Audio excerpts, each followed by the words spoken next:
മകരവിളക്ക് മഹോത്സവത്തോടനുബന്ധിച്ച് ശബരിമലയിൽ തീർത്ഥാടകർക്ക് നിയന്ത്രണം. ജനുവരി 10-ാം തീയതി മുതൽ സ്പോട്ട് ബുക്കിംഗ് ഉണ്ടാകില്ല. മകരവിളക്ക് മഹോത്സവത്തിന് മുന്നോടിയായി വെർച്വൽ ക്യൂ ബുക്കിംഗും പരിമിതപ്പെടുത്തി. ഭക്തജന തിരക്ക് ക്രമാതീതമായി വർദ്ധിക്കുന്ന സാഹചര്യത്തിലാണ് ദേവസ്വം ബോർഡിന്റെ ഇത്തരത്തിലുള്ളൊരു തീരുമാനമുണ്ടായത്.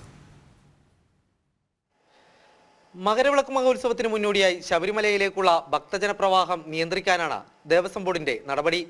10-ാം തീയതി മുതൽ സ്പോട്ട് ബുക്കിംഗ് സൗകര്യം ഉണ്ടാവില്ല. 14-ന് വെർച്വൽ ക്യൂ ബുക്കിംഗ് പരിധി 50,000-ആയും മകരവിളക്ക് ദിനമായ 15-ന് 40,000-ആയും പരിമിതപ്പെടുത്തി. ഭക്തർക്ക് സുഗമവും സുരക്ഷിതവുമായ ദർശന സൗകര്യം ഒരുക്കാനാണ് നടപടിയെന്ന് ദേവസ്വം ബോർഡ് എക്സിക്യൂട്ടീവ് ഓഫീസർ അറിയിച്ചു. പരമാവധി ഉൾക്കൊള്ളാൻ പറ്റുന്ന അയ്യപ്പ ഭക്തന്മാരുടെ ഒരു അളവുണ്ട്.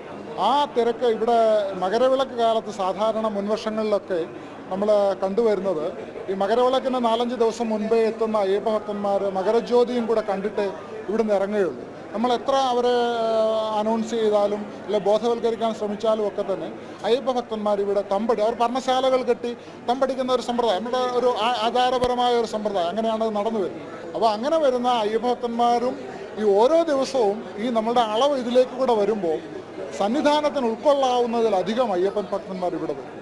അത് ഒരുപാട് സുരക്ഷാ പ്രശ്നങ്ങൾ ഉണ്ടാക്കുമെന്ന് പോലീസിൻ്റെയും മറ്റ് അന്വേഷണ ഏജൻസികളുടെയും ഒക്കെ വിവരങ്ങളെ ഉൾപ്പെടുത്തിക്കൊണ്ടാണ് ഇപ്പോൾ അങ്ങനെ ഒരു നിർദ്ദേശം വെക്കാനുള്ള ഒരു കാരണം.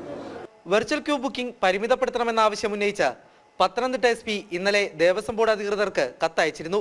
സാധാരണഗതിയിൽ മകരവിളക്കിന് 3 നാൾ മുൻപ് തന്നെ ശബരിമല ദർശനത്തിനായി എത്തിച്ചേരുന്ന അയ്യപ്പ ഭക്തർ മകരവിളക്ക് ദർശിക്കുന്നതിനും തിരുവാഭരണ ദർശനത്തിനുമായി സന്നിധാനം വിട്ടിറങ്ങാതെ ശബരിമലയിലെ വിവിധ സ്ഥലങ്ങളിൽ ക്യാമ്പ് ചെയ്യാറാണ് പതിവ്. ഈ സ്ഥിതിയിൽ വീണ്ടും കൂടുതൽ ഭക്തർ അയ്യപ്പ ദർശനത്തിനായി മല കയറിയാൽ അത് അയ്യപ്പ ഭക്തരുടെ സുരക്ഷയെയും സുഗമമായ ദർശന സൗകര്യത്തെയും സാരമായി ബാധിക്കും. 14-15 തീയതികളിൽ ശബരിമലയിൽ വലിയ ഭക്തജന തിരക്കുണ്ടാകുമെന്നതിനാൽ മാളികപ്പുറങ്ങളും കുട്ടികളും അന്നേ ദിവസങ്ങളിൽ ശബരിമല ദർശനം ഒഴിവാക്കുന്നത് അഭികാമ്യമായിരിക്കുമെന്നും ദേവസ്വം ബോർഡ് അഭ്യർത്ഥിച്ചു. 16 മുതൽ 20 വരെയുള്ള തീയതികളിൽ കൂടുതൽ ഭക്തജനങ്ങൾക്ക് ദർശനത്തിനായി സൗകര്യം ഒരുക്കിയിട്ടുണ്ട്. ജനം, സന്നിധാനം.